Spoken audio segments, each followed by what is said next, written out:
Hey ladies, it's me again.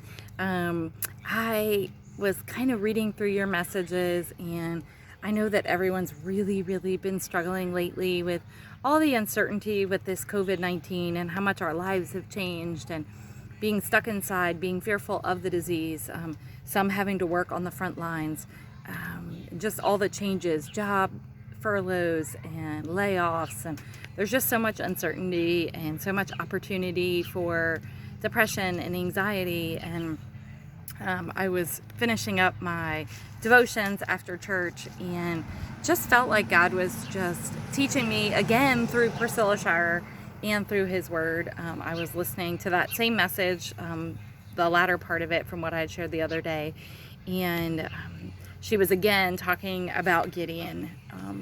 And what's interesting is where he camped his troops before this big battle with the Midianites, where God dwindled them down to 300 and still provided the victory, so he would receive the glory.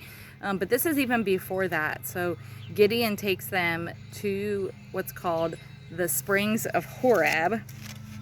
And I'm looking for my scripture here so I can read it right to you. I got lots of notes here I've been writing to God. But okay, it says, early in the morning, Jerubbaal, that is Gideon, that was his new name, and all his men camped at the spring of Harod. The camp of Midian was north of them in the valley, near the valley of Morah. And she shared, and I looked it up to see if that was true, that this Herod is spelled differently than the King Herod, but this Herod means trembling.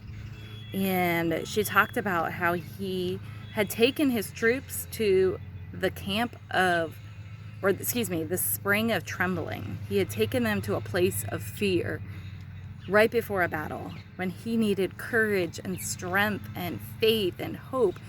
He instead had gone to a place of fear.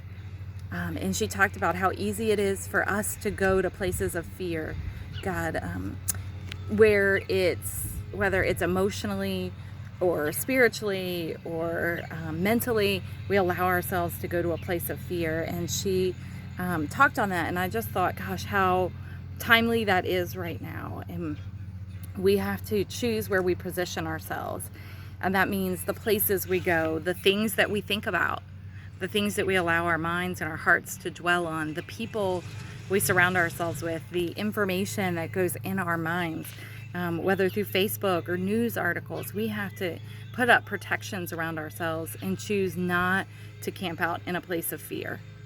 And that may mean moving our camp, moving our thoughts, taking them captive, focusing them on something else. Maybe it's going outside. For me, that's been life-changing this week. It was probably Tuesday or Wednesday, I was seriously struggling with feeling really depressed about being stuck at home and just really struggling mentally and emotionally. And yesterday, or actually the last couple days, I've been able to get outside, and it changes my entire mood. I'd like to say I'm running and exercising, but I'm not there yet. But I am sitting outside, and it's just been wonderful. It has lifted my mood incredibly. So I encourage you guys to get outside. Let that sun hit you. This morning, when I first came out, it was really chilly. So I had my sweatshirt on, grab a blanket, whatever it takes. Sit outside for a little while today. Be careful what you're reading, whether it's the news or Facebook or whatever. If it's causing you anxiousness, then that is not where you want to camp your thoughts and your mind and your emotions. You want to move on from that place. And the people we surround ourselves with, if there's a lot of negativity, even in your own home, obviously you can't just ignore everyone. That's not what God would necessarily want, but make sure that you're having positivity in your life too. Seeking out godly women like this group who are going to speak life to you. Reach out, message someone, message on our group like Peyton did today. Whatever it takes, reach out, and don't let Satan hold you in that place of trembling, in that place of fear or anxiousness or depression. Step out and don't camp there like Gideon did. Another thing I love that she showed is that Gideon went to the top of this mountain where they camped right above this spring. and they could look down at the Midianites, and there were 135,000 Midianites. And when they started, there were 35,000 of Gideon's Israelites. And she talked about how that must have just looked insurmountable, looking down at all these troops and all their camels and all of their weapons, that it probably looked even larger than it was. And that a lot of times our problems and things, if we look at them from a place of fear and trembling, they can seem so much larger than they are. It really skews our view. And I just encourage you guys to really remember that. And the last thing I wanted to share with you was also from that same story. So that was, let's see, in Judges chapter 7. Now we're looking at verses 10a and b. So the first two parts of verse 10. It says, "If you are afraid to attack, go down to the camp with your servant Purah and listen to what they're saying.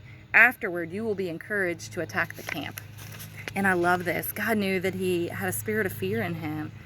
And God didn't just tell him to get over it and get up and get moving and fight, but he gave him reassurance. When he did go down to the camp and spied, he heard them already talking about how they would lose the battle against his troops. And he was so encouraged by that. Hi, sorry, somebody walked by. And he was so encouraged by that, and that gave him the courage to go fight. And I pray that God would give you each the reassurance that you need to stand up and fight and to not stay in a place of fear and trembling. We are all here for you to keep you from staying in that place. Reach out to us, reach out to your loved ones, share your heart, do things that bring you joy, whether it's cooking or baking or sewing or exercise or getting outside, listening to great teachings from Priscilla Shirer or Stephen Furtick or whoever really speaks to your heart. Joyce Meyer, can I get a woo woo? So anyway, I just really encourage you guys. I love you, and I'm praying for you all.